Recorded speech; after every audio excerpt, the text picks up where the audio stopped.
Why are things so magical to an audience?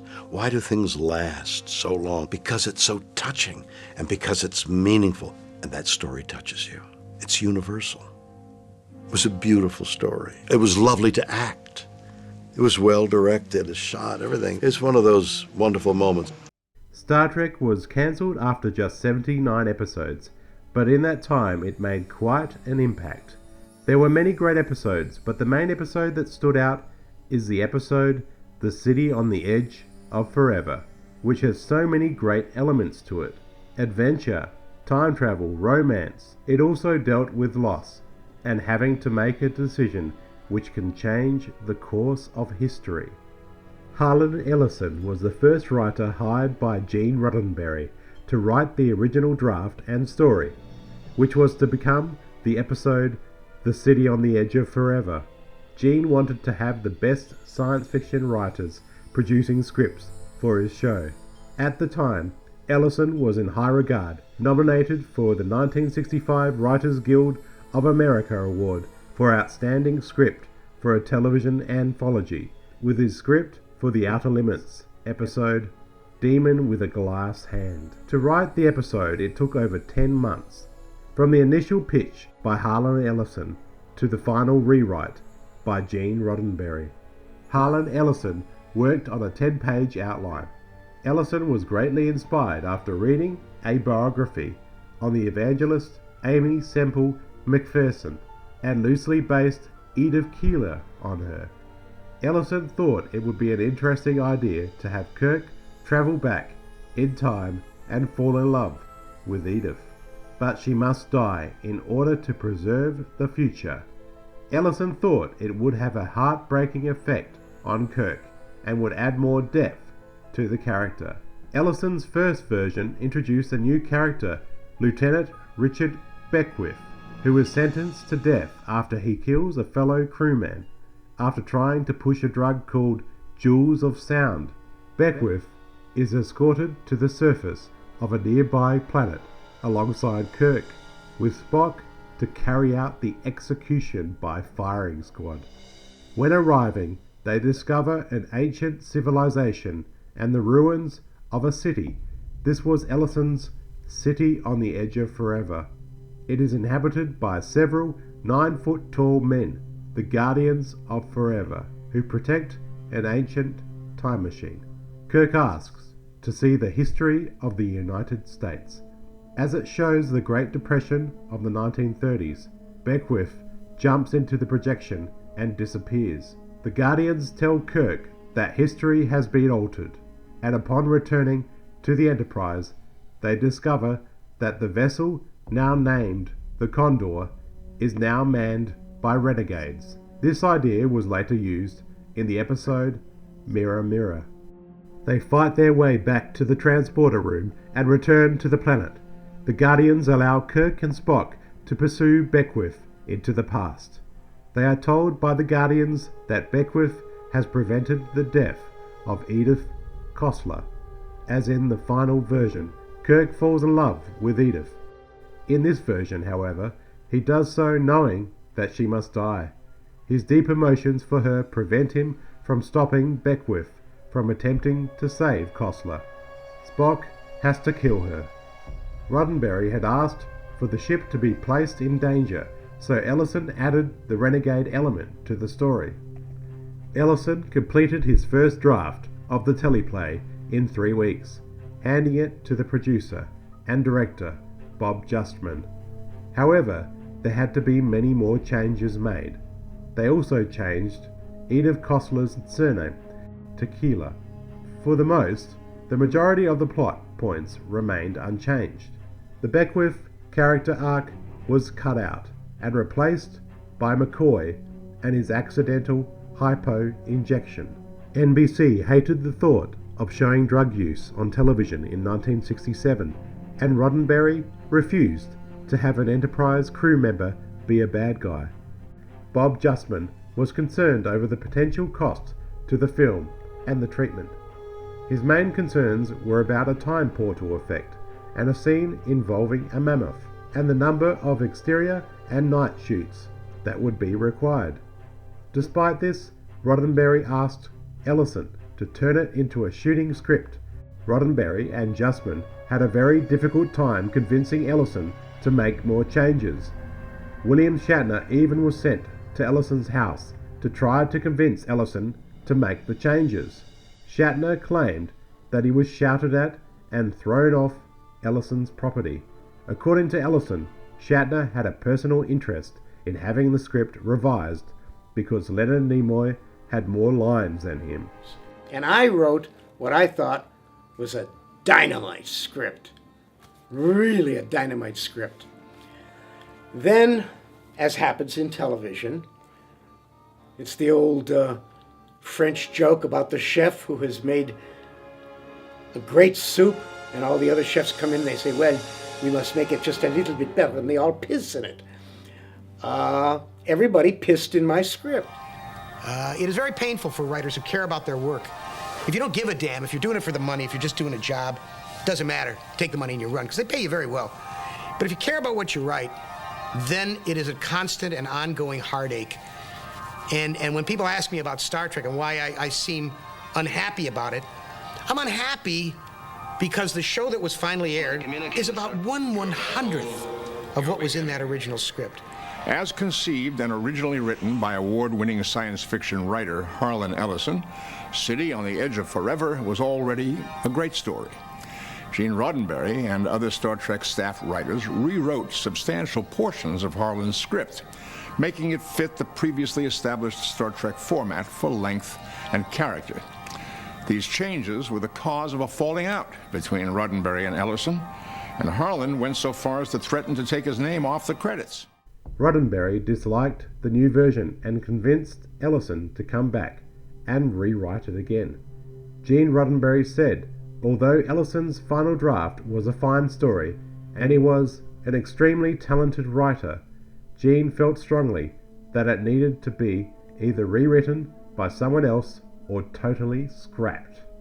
Roddenberry rewrote the script over the Christmas-New Year period. His changes eliminated the evil version of the Enterprise and added some comedy elements into the script. Producer Justman was happy with Roddenberry's changes and told story editor Cohen that it was close to being ready to film. However, more changes had to be made to the script. Dorothy Fontana was hired as the new story editor. She had previously been Roddenberry's secretary. Roddenberry gave her a copy of his revision and told her to try rewriting it. She later referred to that day as walking into a hornet's nest, and the script itself as a live grenade. Among the changes in her version was the introduction of the drug cordrazine. She added McCoy's accidental overdose in the first act. Justman was very pleased with Fontana's rewrite, but Roddenberry was still unsatisfied and rewrote it once more. His changes eliminated the evil version of the Enterprise and added some comedy elements into the script. Producer Justman was happy with Roddenberry's changes and told story editor Cohen that it was close to being ready to film. Ellison was very critical of the change. He said Gene Roddenberry preferred having an accomplished surgeon act in such a boneheaded manner that he injects himself with a deadly drug. Ellison later called the added elements to the final version precisely the kind of dopey utopian bullshit that Roddenberry loved. He added that Roddenberry had about as much writing ability as the lowest industry hack. Harlan Ellison eventually was happy with the credit he received. None of the other writers involved on the episode were credited by name. They agreed with Roddenberry that it was important for Star Trek to be associated with writers such as Ellison. Harlan Ellison's original script later won the Writers Guild of America award. In the final edition that we all know and love, Kirk makes the ultimate sacrifice, letting his true love, Edith, die to preserve the future. Gene L. Cohen was mainly responsible for the small comical elements of the story, including the famous rice picker scene. Director Joseph Pevney was assigned as the director of the episode. He was known for directing full-length films and stated that The City on the Edge of Forever was the closest episode in Star Trek to the same level of work and effort he gave to directing his films. The next step was casting the guest actors on the show. The crew were very surprised when actress Joan Collins expressed interest in appearing in an episode of Star Trek. When her agent asked her if she wanted to be on the show, Collins said she had never heard of it. She agreed to be on the show after she told her daughter. Her daughter was a huge fan of the show. Joan Collins accepted the offer. A lady, an actress of the beauty and the sensibilities of Joan Collins. It's ideal casting. Filming began on February the 3rd, 1967, with an expectation that it would take 6 days to film. The shoot was completed a day and a half behind schedule. The episode went about $50,000 over budget. Roddenberry later claimed that around $257,000 was spent on the episode, and said he could have saved a further $20,000 if he had not insisted on high-quality casting and sets. Mistakes were made in the set design with an instruction for runes, misconstrued as a request for ruins. With Matt Jeffries ill, Roland Brooks designed the set and the Guardian of Forever. The shoot began on location at the Desilu 40 Acres set that was being used, had previously been used for the episodes Miri and the Return of the Archons. Extensive work was completed during the daylight hours on the set, which had been previously used for the Andy Griffith show, with Floyd's barbershop appearing in some of the shots adjacent to the sheriff's office in the town of Mayberry. Filming continued into the night, and with Pevney running out of time, he was not sure when to stop.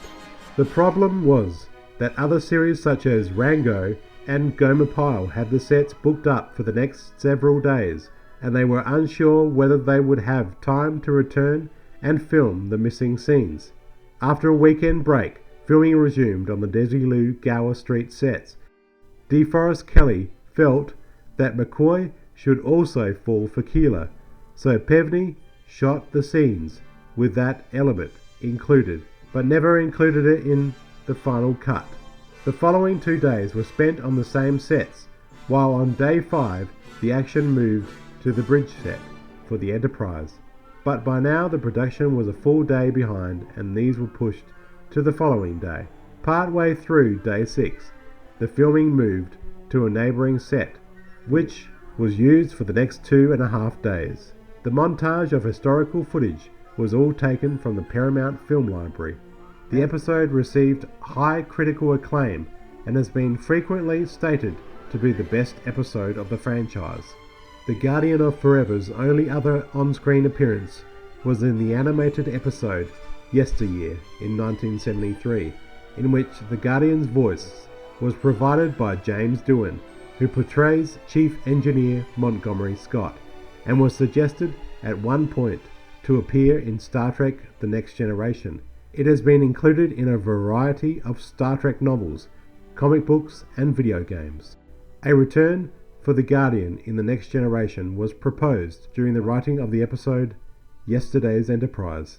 This would have seen a team of Vulcan scientists led by Sarek studying the Guardian and accidentally travelling back in time to the history of their planet, where they caused the death of Surak, a founder of Vulcan logic. After they returned, they discovered that their people had allied with the Romulans and were at war with the Federation.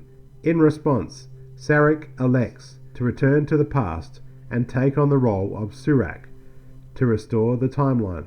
Producer Michael Piller wanted the plot to be centered on the cast of The Next Generation, so Sarek and the Guardian were dropped from the story. When the first Star Trek film was being developed in the late 1970s, one of the ideas that was proposed by Roddenberry was to have the crew travel back to the 1960s to prevent the Kennedy assassination. The idea was based on The City on the Edge of Forever. City on the Edge of Forever is pure Star Trek. It stands out today because of the unique original script and story, and the most important ingredient in Star Trek, great characters we love. William Shatner gives a great heartfelt performance, showing Kirk's heartbreak and loss of letting a woman he's fallen madly in love with be sacrificed to correct the timeline. And Joan Collins looks radiant and beautiful in this episode. There are great moments of humor and fun and clearly moving moments. It might have had a troubled production, but it was well worth it because this episode never loses its appeal to Trek fans and lovers of science fiction. City on the Edge of Forever is up there with the best of Star Trek and TV. My name's JonnyBaak. Thanks for watching, and please subscribe if you haven't already.